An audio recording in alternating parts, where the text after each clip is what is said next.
Right, welcome back. It's a busy old day today, as you can see. Lots of hang gliders, modelers are out. We've got a big lorry event over at the stadium, so we're going to avoid that. And we've had some military aircraft fly through the area as well, and the Dunk as well, jump plane, is active. And we've got some sub-70, so it's a really busy day here today.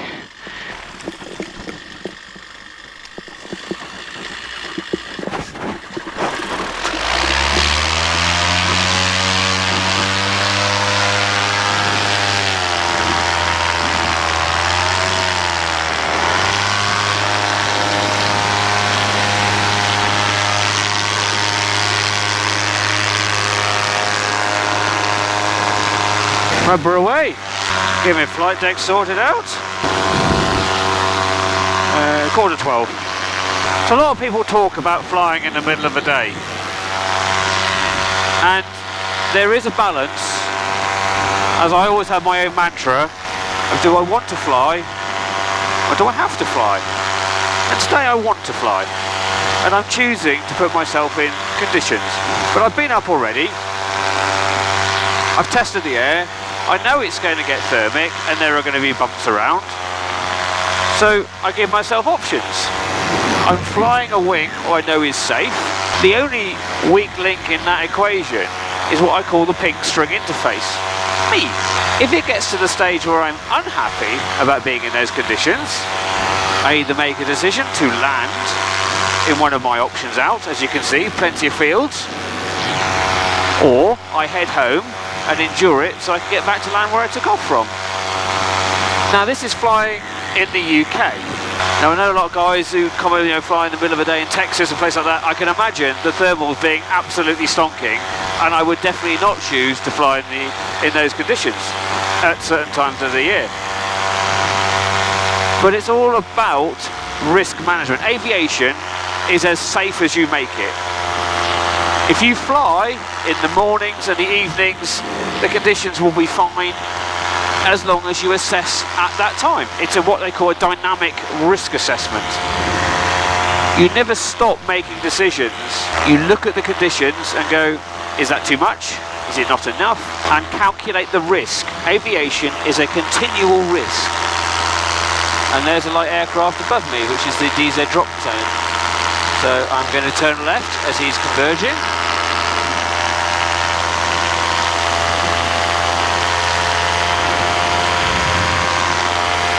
As he's flown past me, I'm going to fly back behind him.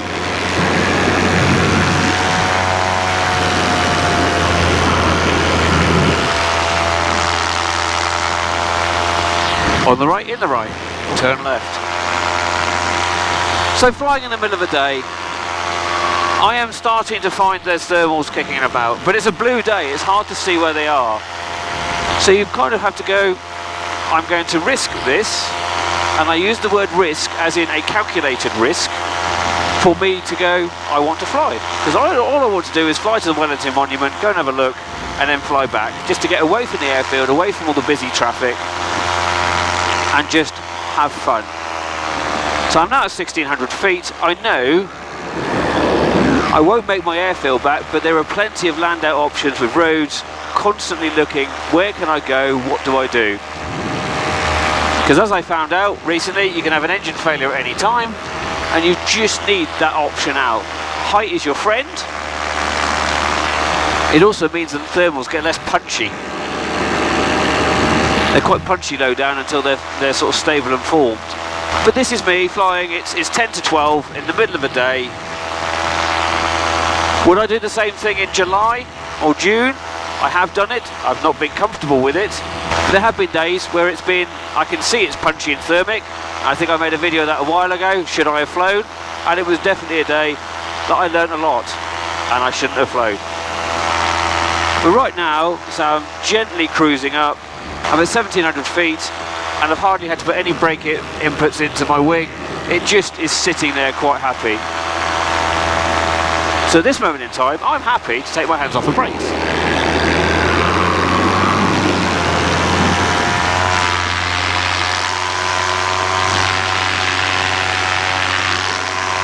I've put my trim knot in, and I'm just sitting here enjoying the view from my flying armchair with a lawnmower engine. But if any time that changes, dynamic risk assessment, I'll go back on the brakes, so I've got some input if required. But I trust this wing. I've been through some really rough times with this wing, and that's part of it. People go, it's an EN wing, it'll be safe. It's only safe if you're flying it within parameters. I think I'm going to go back on brakes, get down a bit lower to get away from this flight level. Seems everyone's on it.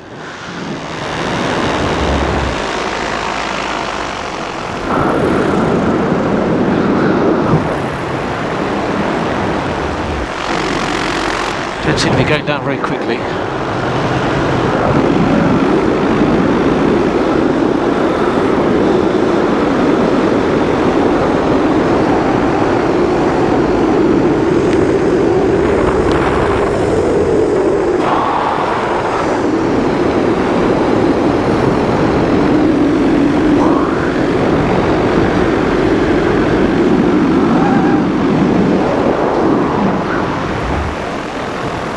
Right,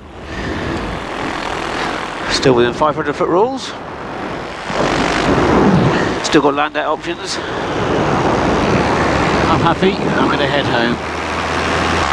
What I'm actually going to do is I'm going to head east, because a lot of the departing traffic is coming around in this area. So what I've noticed is as I'm deliberately not going above 1,000 feet on the way back, the air is significantly more turbulent. But actually when I was coming out, at 1,700 feet, it was really smooth. The inversion layer is about that high. So by being higher and above the inversion, the air's really smooth. Below it, it's going to be rough. People go, oh, it's really rough, I don't want to go any higher. Actually, going higher should realistically make the air a bit smoother and give you more outs. And it's a very, very old, boring phrase. A superior pilot uses his superior judgment to avoid using his superior skill. Dynamic risk assessment and judgment. So I'm planning my approach. I could just flown straight back, but there's so much going on, and I've been flying straight down the active runway. I didn't really want to do that, so I'm actually skirting around towards the east side of the airfield, and I'll come in from behind, which will allow me to see any of the hang gliders coming in, any of the tow aircraft, or anything else that might choose to come in. It means I'm away from all the heavy traffic and can assess what's going on. Right, there's an aircraft off to my right. Hopefully he will have seen me, and I can see off over there the A400M Atlas, which has been buzzing around the area. I think that's one of the Cessnas out of Dunk as well. Definitely keep a lookout day to day. I'm sorry if that doesn't make for easy viewing, but if you don't look out, someone's going to fly into you. So I've climbed up above 1,000 feet and it's a lot smoother. I'm currently at 1,500 feet. And the air is significantly smoother. It's a busy day, and in the spirit of good decision making, I'm going to go home happy. Wow, that wind is switching. Switchy wind, switchy wind.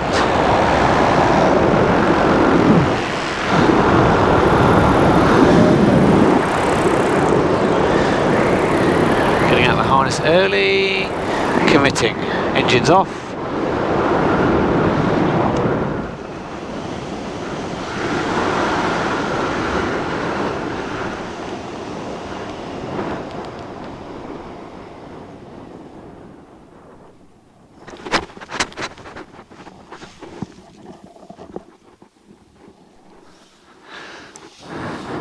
I like that swoopy landing.